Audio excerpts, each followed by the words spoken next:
1987 marked the release of a video game that has had a profound effect on my life, The Legend of Zelda for the NES.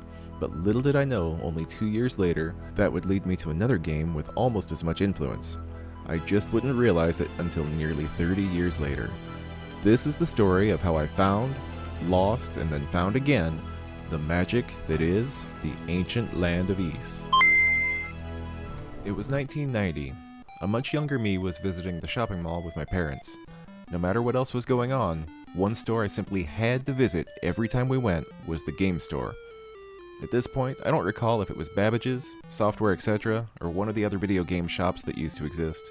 But if I had to today, I could still take you right to the door of the space they used to occupy. It was a magical place, at that time filled mostly with PC games. Consoles were in a weird place in the United States during that time. Atari was trying to claw its way out of the crash from a few years earlier, and Nintendo was the hot must-have device. The Sega Master System had gone largely ignored, and the Genesis was still new. It was fun to walk around in there and look at all the crazy box art. Wild to think there could be so many different video games all in one place. We'd recently gotten a PC in the house, so that Dad could network with his job when he wasn't at the office. But it was rare when he really needed to do that, so it left a powerful new machine in the house, ripe for running some new software. One lucky day, one of those trips to the game store resulted in my bringing home something new. A beautiful box wrapped in the image of a sun setting behind a castle on a high mountain outcropping. The title of the box was printed in gold letters, Ancient Land of Ys. For many years I didn't know how to pronounce it, and none of my friends had ever seen it or heard of it except through me, so I had no frame of reference to correct me. I often wondered if it was an odd attempt at stylizing the word wise, as in wisdom. I sometimes thought it might be phonetic and would try to sound it out logically, and I swear that for many years I'd seen it with an apostrophe between the Y and the S, further adding confusion to the pronunciation. Even though I can see now the apostrophe didn't appear on the box art that I had, I must have seen it somewhere else. Years passed, and through multiple moves, the original discs and box got away from me, leaving them only as a memory. Some strange, obscure game from Japan that I would probably never see again. I recall I once found reference to a 15th century legend about a coastal city that shared the same name, Ys, but didn't answer any questions.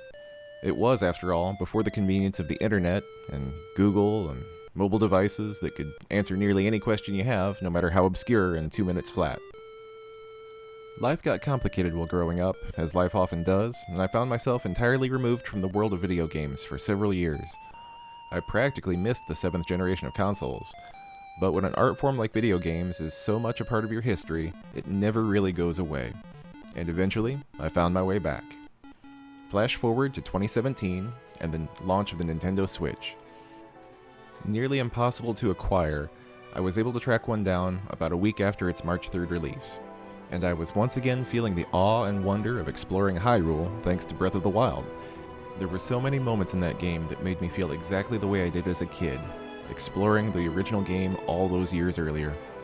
But little did I know, history was about to repeat itself.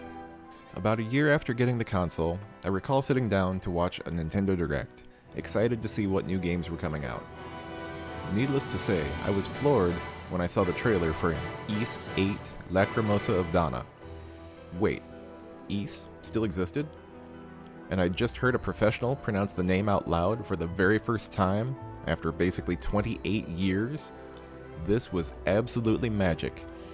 It was like an old friend stepping into the room that you'd thought was long lost.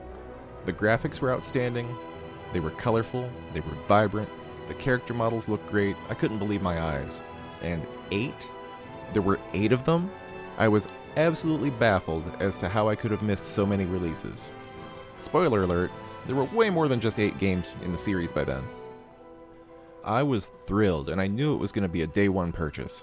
And I can tell you this, since then, I've backtracked and collected every game in the series, and I had a lot of catching up to do. I've immersed myself in the lore both of the game world and the real world story of Falcom, the tough little studio that makes the Ys franchise. Now, how I felt when I eventually got to play Ys 8 is something I'm going to have to save for another video. But leave me a comment if you'd like me to go through and review the entire series one at a time. I think that'd be a lot of fun. These games are special and more people should know they're out there. Thanks for watching. See you in the next one.